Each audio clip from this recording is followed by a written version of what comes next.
Olá, eu sou a Juana da Silva Severino e eu, junto com a Jaciele Rufino Bratti, realizamos este paper desse semestre, na qual tem por base o EJA, né? E o nosso subtítulo é a contextualização histórica, econômica e sociocultural dos sujeitos da EJA.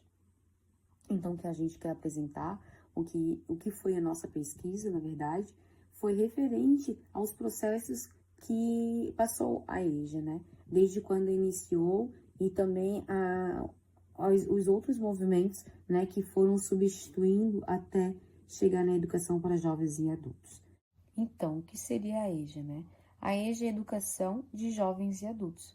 É um tipo de educação destinada para jovens e adultos, no caso, né, que não puderam concluir o ensino médio na idade apropriada.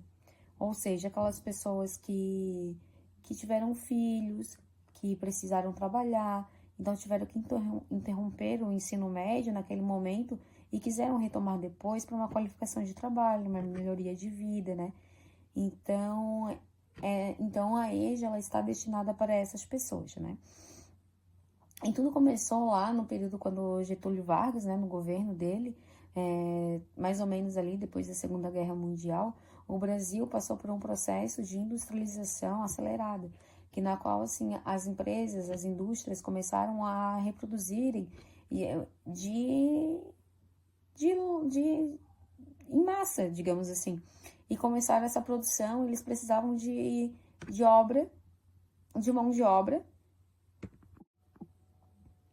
Eles queriam as pessoas que sabiam ler, que já sabiam escrever, que já tinham um nível de qualificação, de educação um pouco mais amplo, né?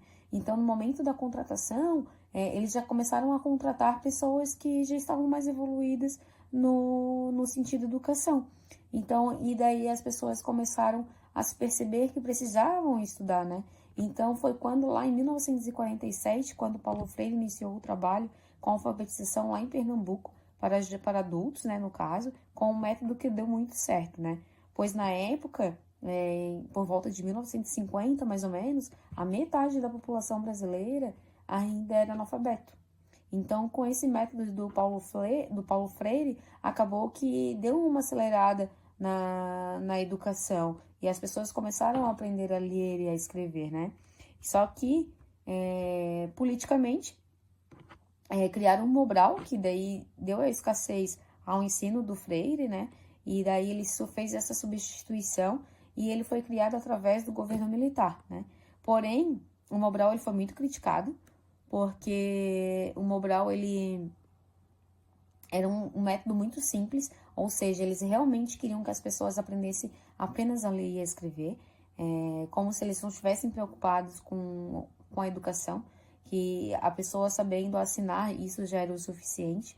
Então, muitas das vezes, algumas pessoas já sabiam ler, já sabiam escrever, porém eles não sabiam interpretar um texto, não sabiam interpretar uma frase, né? Então, por muitas das vezes, as pessoas escreviam, mas elas nem sabiam o que estava escrito quando elas fossem reler aquilo. Então, não tinha essa interpretação, né?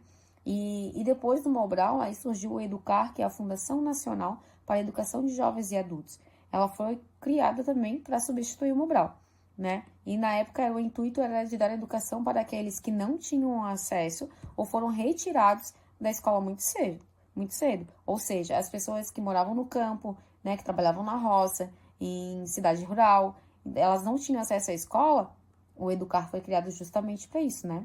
Só que, o que aconteceu? Com a nova Constituição, onde diz que o direito da educação foi declarado para todos, é um direito universal, ou seja, né, todo mundo passou a ter direito à educação. O objetivo agora não era mais apenas aprender a ler e escrever, mas sim concluir o ensino médio, né? Aprender a ter essa interpretação, ter uma qualidade de vida melhor, aprender que uma empresa, para ela subir o nível de cargo de alguém, essa pessoa precisava estudar. Então a população começou a entender esse processo, né? E a Constituição faz com que todo mundo tenha esse direito.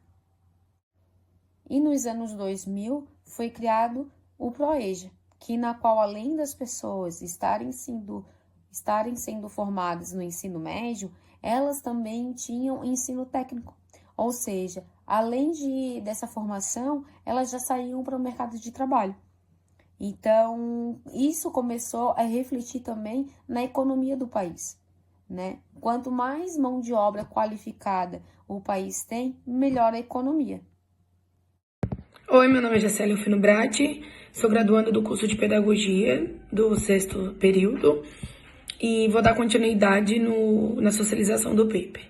Vou falar um pouco sobre o analfabetismo social, que nada mais é que quando o indivíduo ele sabe ler e escrever, porém ele não consegue compreender os textos ou executar algumas operações básicas de matemáticas.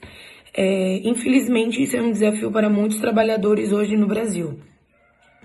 Isso pode impactar diretamente a produtividade no local de trabalho deles ou em áreas que requerem competências e interpretações e instruções, como manuseamento de máquinas, de equipamentos e de alguns processos complexos. A alfabetização é o aprimoramento das competências fundamentais, né? E o EJA ele favorece esse aumento da produtividade dos trabalhadores, que passam a exercer as suas funções de forma mais eficiente e se envolver de forma mais completa no processo econômico do nosso país. A educação de jovens e adultos no Brasil é um instrumento crucial para a inclusão social, visto que a maioria desses jovens e adultos do EJA vem de alguma comunidade com histórico de marginalização, ou algumas pessoas com uma classe social mais baixa, de periferias, de algumas comunidades quilombolas e indígenas.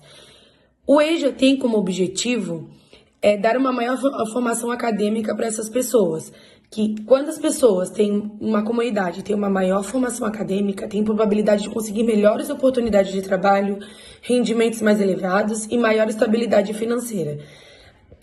Num estudo, já foi feito um estudo que países com altos índices de educação, inclusive de adultos, eles costumam exibir taxas de crescimento econômico mais elevados. E isso acontece porque a mão de obra é mais capacitada, mais eficiente, flexível e inovadora. Um dos maiores obstáculos do EJA, da educação de jovens e adultos, é a evasão escolar, principalmente na juventude.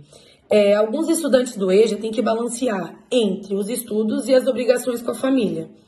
Quando a situação financeira não é boa, eles preferem, então, deixar os estudos de lado para poder ir trabalhar o quanto antes para conseguir manter a família ali com a alimentação, roupa, enfim, né?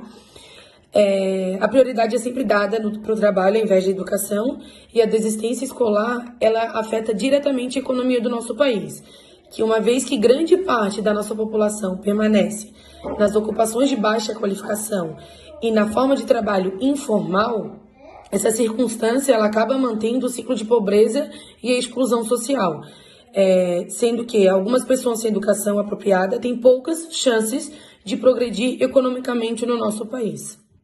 Então, o EJA também tem como objetivo formar cidadãos críticos, que eles consigam compreender e intervir no mundo em que eles vivem, né?